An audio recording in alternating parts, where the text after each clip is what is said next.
नहमदुहु व नुसल्ली अला रसूलिल करीम अम्मा बाद। मुहतरम असातिज़ाए किराम और अजीज तालिबात, आज 15 अगस्त है और अभी हम लोगों ने परचम कुशाई की है। और ये परचम कुशाई का अमल हमारे यहाँ नहीं बल्कि हिंदुस्तान में जितने भी इदारे हैं, चाहे वो मदारिस हो, चाहे स्कूल्स हो, चाहे यूनिवर्सिटीज़ हो, चाहे कॉलेजेस हो, सब जगह क्या कहते हैं आज परचम कुशाई की जाएगी और की जा रही है। ये क्यों किया जाता है, इसकी एक तारीख है। ये हिंदुस्तान जहाँ पे हम लोग बसते हैं, आज से 77 साल पहले ये मुल्क गुलाम था अंग्रेजों का। हमारे पुरखों ने, हमारे आबा व अजदाद ने और हमारे असलाफो अकाबिर ने इस मुल्क को आज़ाद किया है। यहाँ पर एक बात आपको याद रखनी है कि आम तौर पे स्कूल और कॉलेज के अंदर ये बात बताई जाती है कि 1857 की जंग आज़ादी पहली आज़ादी, पहली जंग आज़ादी। हालांकि ये बात सरासर झूठ है और खिलाफ वाक़िया है। 1857 की जंग आज़ादी ये हिंदुस्तान की पहली जंग आज़ादी नहीं है। इस पर पर्दा डाला गया है, इसको छुपाने की कोशिश की गई है।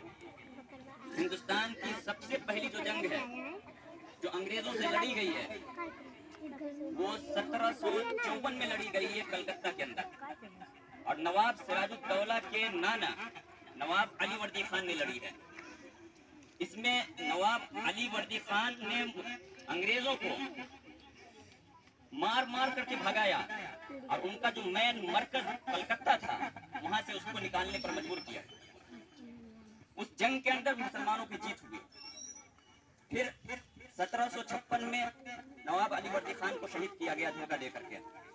उसके एक साल के बाद नवाब सिराजुद्दौला जो नवाब अली वर्दी खान का नवासा था, नाती था, उसने जंग लड़ी है, पलासी की जंग।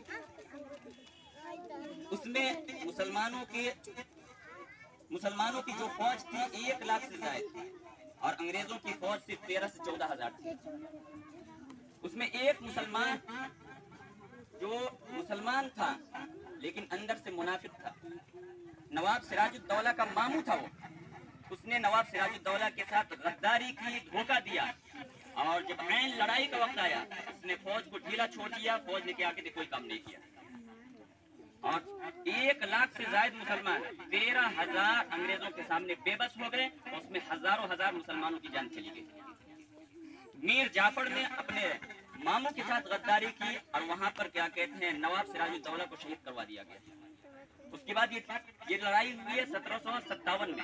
1857 से 100 साल पहले और उससे 3 साल पहले क्या कहते हैं उनके नाना ने जंग लड़ी है। यानी 103 साल पहले की जंग, इसको छुपाया गया है। और 1857 की जंग आजादी को पहली जंग आजादी कहा जाता है। ये मेन पॉइंट आपको याद रखना है कि उससे 103 साल पहले जो जितनी जंगें लड़ी गई है वो सिर्फ अकेले मुसलमानों ने लड़ी है। 1857 से पहले जितनी भी जंगें लड़ी गई, चाहे वो भागलपुर की जंग हो, चाहे बक्सर की जंग हो, चाहे मेरठ की जंग हो, चाहे मुजफ्फरनगर की जंग हो, जहां जहां भी जंग हुई है वो क्या कहते हैं सिर्फ अकेले मुसलमानों ने लड़ी है। 1857 की जंग आजादी वो पहले आजादी है, वो जंग है जिसमें हिंदू, सिख और दूसरे मजहब के लोग भी शरीक हुए थे बड़ी तादाद में। इससे पहले शरीक हुए होंगे लेकिन इक्का दुक्का शरीक थे, अकेले सिर्फ मुसलमान लड़े हैं। 1857 की जंग आजादी में मुसलमानों के साथ हिंदुओं ने भी और दूसरे मज़ाहिब के लोग भी शरीक हुए और ये जंग सबसे खतरनाक जंग थी जो शामली के मैदान में हुई। इसमें क्या कहते हैं तकरीबन कहा जाता है कि 52,000 सिर्फ उलमा इकराम शहीद हुए थे। और 3 दिन दिल्ली के अंदर इतने खतरनाक गुजरे कि उसमें 3 दिन के अंदर 29,000 हिंदुस्तान के लोगों को शहीद किया गया। उसमें 24,000 सिर्फ मुसलमान थे और 5,000 गैर मुस्लिम हमारे भाई थे। अब गैर मुस्लिमों के यहाँ जान की कुर्बानी का मसला ज्यादा नहीं है, इसलिए 5,000 गैर मुस्लिमों का उस जंग के अंदर शहीद हो जाना ये बहुत बड़ी कुर्बानी थी उनके लिए। इसलिए उन्होंने उस जंग को पहली जंग का नाम दिया कि हिंदुस्तान की सबसे पहली जंग क्या कहते हैं 1857 की जंग आजादी है। हालांकि ऐसी बात नहीं है, 1857 से 103 साल पहले से जंग लड़ी जा रही थी और वो सारी जंगों में सिर्फ मुसलमान अकेले कुर्बानी दिया है। उसके बाद 1857 में क्या कहते हैं गैर मुस्लिम भाइयों ने और दूसरे मजहब के लोगों ने भी कुर्बानी दी है। तो इसलिए इस तारीख को आपको याद रखना है। हमारे आबा और अजदाद ने किस तरह की कुर्बानी दी, अगर उस तारीख को बयान किया जाए तो रोंगटे खड़े हो जाते हैं। कहा जाता है कि अंग्रेज ने एक क्या कहते ट्रेन जो मद्रास से चली और दिल्ली जा रही थी, उसके अंदर एक बॉगी बनाया गया। उस बॉगी के अंदर कहीं भी कोई खिड़की नहीं थी, कोई दरवाजा नहीं था, सारी खिड़कियां बंद। ऐसा वो क्या कहते बॉगी बनाया गया, डब्बा बनाया गया, छोटा सा डब्बा, उसमें 127 मुसलमानों को जबरदस्ती घुसाया गया। अब घुसाने के बाद कहीं से सांस लेने की जगह नहीं थी। वो ट्रेन जब आगे स्टेशन पे पहुंची है तो अगले स्टेशन पे पहुंचते पहुंचते क्या कहते 70 मुसलमानों की जान जा चुकी, क्योंकि सांस लेने की जगह नहीं।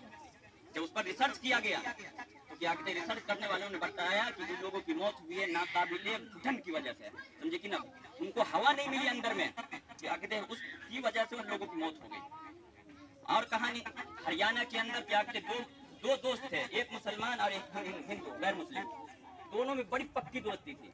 इन दोनों ने मिल करके अंग्रेजों को इतना क्या कहते हैं मारा, इतना मारा कि वहां से क्या कहते हैं हरियाणा से अंग्रेजों को निकलने पे मजबूर कर दिया। वो लोग वहां से निकल गए, लेकिन अंग्रेज की दुश्मनी ऐसी थी, उन्होंने क्या कहते हैं अपने दिल के अंदर तहैया कर लिया, इरादा कर लिया कि इन दोनों को किसी न किसी तरह से हमको खत्म करना है। चुनांचे क्या कहते किसी तरह से लोगों को पैसे देकर के उन दोनों को अपने कब्जे में लिया। एक मुसलमान था, एक गैर मुस्लिम था। अब देखिए हमारे यहाँ मुसलमानों के यहाँ क्या है कि अगर कोई आदमी इंतकाल कर जाए तो उसको दफन किया जाता है। गैर मुस्लिमों के यहाँ क्या है, कोई मर जाए तो उसको जलाया जाता है। इसने उल्टी सजा दी अंग्रेजों ने, और क्या किया, जो मुसलमान था मिर्जा बेग उसका नाम था, उस मुसलमान को जिंदा जला दिया गया हमारे मजहब के खिलाफ, और जो हिंदू था उनके मजहब के खिलाफ उनको जिंदा जमीन में दफन कर दिया। ऐसी सजा दी। और ऐसी सजा नहीं, आपने क्या कहते एक सजा ये भी सुनी होगी, आमतौर पे ये इस कुर्बानी को बयान नहीं किया जाता है। मुसलमानों को एक सजा ऐसी भी दी गई कि फांसी का एक फंदा था और उस पर दो मुसलमान की गर्दनों को लटका दिया जाता था, और एक दफा में दो आदमियों की जान चली जाती थी। हालांकि फांसी के फंदे पर सिर्फ एक आदमी को क्या कहते लटकाया जा सकता है, एक फंदे पर, लेकिन एक फंदे पर दो मुसलमानों को एक मरतबा में शहीद किया गया। यहाँ मुंगेर के अंदर जब जंग हुई और वहाँ पर अंग्रेजों को जीत हुई, तो जीतने के बाद अंग्रेजों ने क्या किया मुसलमानों के साथ, मुसलमानों की लाश पर उसने क्या कहते हैं हल चलाया। और हल किस तरह से चलाया, उसमें क्या कहते हैं गाय और बैल को नहीं बल्कि गधे को बांधा गया, और गधे को बांध करके तब हल चलाया गया। आज तक आपने दुनिया में तारीफ सुनी है, जब भी हल चलाया जाता है तो क्या कहते हैं हम बैल के जरिए हल चलाते हैं। यूपी में क्या कहते हैं भैंस के जरिए से हल चलाया जाता है, वहाँ पर गधों के जरिए से मुसलमानों की लाश पर हल चलाया गया। ये हमारे आबा और अजदाद की कुर्बानियां हैं। इस तरह की कितनी कुर्बानियां जो हमारे आबा और अजदाद ने दी है, मर्दों ने, औरतों ने, क्या कहते हैं बच्चों ने, नौजवानों ने, बूढ़ों ने, लाखों लाख लोग शहीद हुए, तब जाकर के ये मुल्क हमारा हिंदुस्तान आजाद हुआ है। कि अल्लाह ताला हमें इन बातों पे अमल करने की तौफीक नसीब फरमाए।